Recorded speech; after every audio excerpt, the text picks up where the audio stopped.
জাতীয় পার্টির একাংশের নেতৃত্ব আনোয়ার হোসেন মঞ্জুর জেপি সহ কয়েকটি দল নিয়ে গঠিত জাতীয় গণতান্ত্রিক ফ্রন্টের প্রার্থী ঘোষণা করেছে। ১৩০ জনকে প্রাথমিক মনোনয়ন দিয়েছে নতুন এই জোট। এ সময় নেতারা বলেন, অন্তর্বর্তীকালীন সরকার দেশের আইন শৃঙ্খলা পরিস্থিতি নিয়ন্ত্রণে ব্যর্থ। এই অবস্থায় নির্বাচন নিয়ে সন্দিহান জোট নেতারা। মিরাজ হোসেন গাজীর রিপোর্ট। জাতীয় পার্টির ব্যারিস্টার আনিসুল ইসলাম মাহমুদ ও আনোয়ার হোসেন মঞ্জুর জেপি সহ ১৮ দল নিয়ে নতুন নির্বাচনী জোট জাতীয় গণতান্ত্রিক ফ্রন্ট। রাজধানীর একটি ৫ তারকা হোটেলে এক মঞ্চে দলগুলোর নেতারা। এরশাদ সরকার ও শেখ হাসিনা সরকারের একাধিক মন্ত্রী আছেন এই জোটের নেতৃত্বে। তারপরও তাদের প্রতিশ্রুতি ৭১-এর মুক্তিযুদ্ধ ও ২৪-এর গণ অভ্যুত্থানের আকাঙ্ক্ষা বাস্তবায়নের। আইনশৃঙ্খলা পরিস্থিতির জন্য বর্তমান সরকারকে দায়ী করেন নেতারা। অতীতে কোনোদিন এত খারাপ সময় হয় নাই।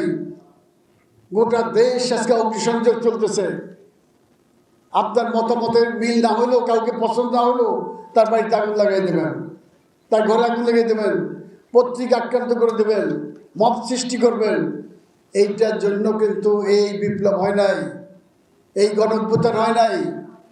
একটা সরকার চলে গেছে, আমরা মনে করেছিলাম যে ভালো দিন আসবে, ক্রমিক খারাপ দিন আসছে। সেই তার মধ্যে জাতীয় পার্টি নির্বাচনমুখী দল আসেন, একটা সুষ্ঠু নির্বাচনের ব্যবস্থা করি।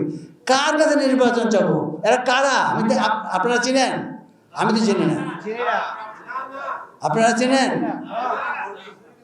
কারা এসা কি কইতেছে? বাস চালাইছে নির্বাচন সুষ্ঠু করার। জোট নেতারা বলেন, অংশগ্রহণমূলক নির্বাচনের জন্য বড় দল হিসেবে বিএনপির দায়িত্ব বেশি। সবার জন্য সমান সুযোগ নিশ্চিত করাও সরকারের জন্য বড় চ্যালেঞ্জ বলে মনে করছেন জাতীয় গণতান্ত্রিক ফ্রন্টের নেতারা। আইন শৃঙ্খলা ঠিক করেন। আজকে কি হয়েছে? আজকে আইন শৃঙ্খলা ঠিক হয়নি, উন্নতি হয়নি, বরঞ্চ অবনতি হয়েছে।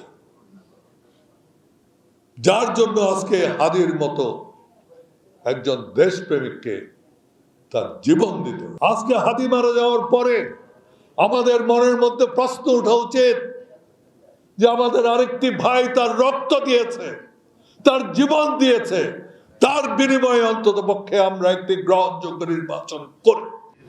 ঘোষিত তালিকায় জাতীয় পার্টির ৮৭ জন, আনোয়ার হোসেন মঞ্জুর জেপির ৬ জন সহ অন্যান্য দলের মিলিয়ে মোট প্রার্থী সংখ্যা ১৩০।